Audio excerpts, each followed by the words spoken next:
20 years ago, a young boy aspired to play for the Indian cricket team. His father used to take him to coaching classes for cricket. But as he was not a professional cricketer, he couldn't play at the Firozshah Kotla in Delhi and used to practice at the adjoining ground near it. He had 2 double centuries in under-17 cricket. And by the time he turned 18, he had made his Ranji Trophy debut for Delhi. He was a World Cup winning captain at the age of 19. And by 22, he had won 2 World Cups. And by that time, he was a toast of the nation, favourite of the girls, and the heir pioneer to the great Sachin Tendulkar. I'm sure you have guessed who I'm talking about.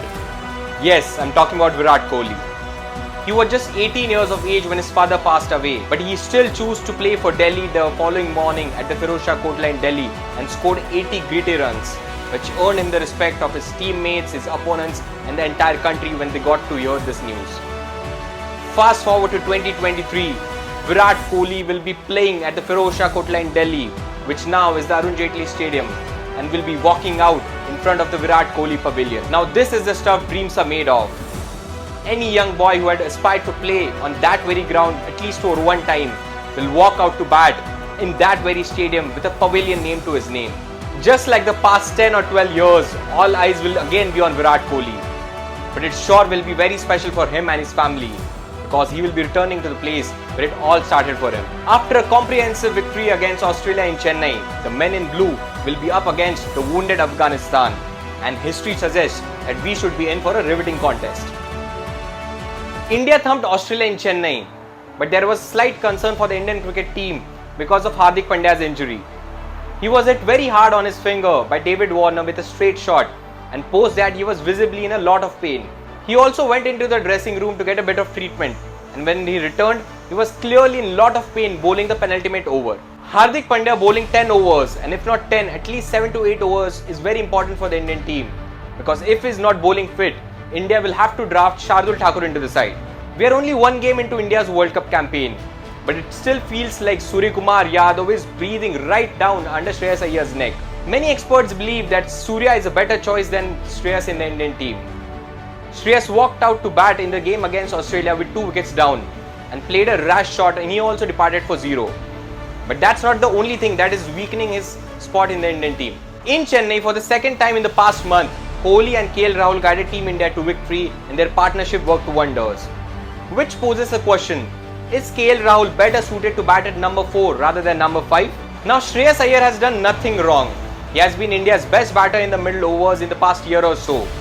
But his batting is somewhat similar to Rahul and Virat Kohli, as all of them play in similar gears. And with Suryakumar Yadav in such rich vein of form, Shreyas Iyer has to have a good day at the office versus Afghanistan. And if he doesn't, the Indian team management will start thinking whether Surya is a better fit than Shreyas in the middle order. A big point of discussion for the Indian management will be to play Ashwin or Shardul Thakur. Now let's look at the match between Sri Lanka and South Africa at the Arun Jaitley Stadium. We saw more than 700 runs scored in that game, but the finger spinners, the left arm spinners as well as the off spinners had a particularly hard day at the office. Aiden Markram, Klaasen, Rassie van der Dusen, Quinton de Kock took the Sri Lankan spinners to cleaners. But the Sri Lankan batsmen also troubled Keshav Maharaj a lot, and they went for many runs. The pitch is again expected to be somewhat flat, and in these conditions it is very hard for finger spinners to restrict the batters. So it makes a very prevalent point to play Shardul Thakur over Ashwin. However, we should keep in mind the smartness, the guile and the control which Ashwin provides. He is not a rookie spinner like the Sri Lankan spinners. He has taken over 400 wickets. And on any venue, Ashwin will bowl very economically, even if he doesn't manage to take a wicket or 2. He is coming off a very good spell against the Australians, and the team management would like to break his momentum. So playing Ashwin over Shardul Thakur gives India an opportunity to go in with 3 seamers and 3 spinners. And Ashwin can always contribute with the bat low down the order. If not hit big sixes, he can always stay around with the tail enders and guide India towards a decent total. Now you and me both know that India start as runaway favourites. But India versus Afghanistan games in ODI cricket have been very thrilling. In the 2019 World Cup, like I mentioned in the start of the video, Afghanistan almost pulled a historic win.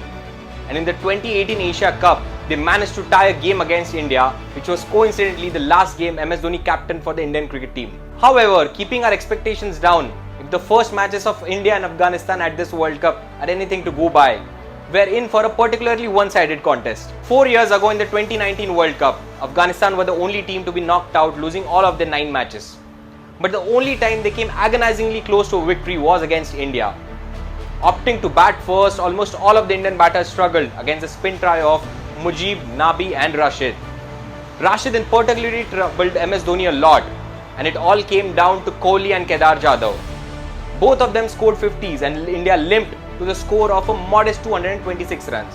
In reply, almost all of the Afghanistan batters got starts, but none of them was able to convert it into a big score. But still they fought very hard and brought it down to the last over with 16 runs required to win. Mohammed had the ball in hand. He came running in and kept his nerve and defended the runs. But he not only led India to victory, he also got a hat-trick in that match and only became the second Indian bowler after Sharma to take a World Cup hat-trick. Although that game was 4 years back and circumstances have changed after that, but that match will instill a sense of belief amongst the Afghanistan team that they can take against the Indian cricket team and also compete when they arrive at the Arun Jaitley Stadium in Delhi.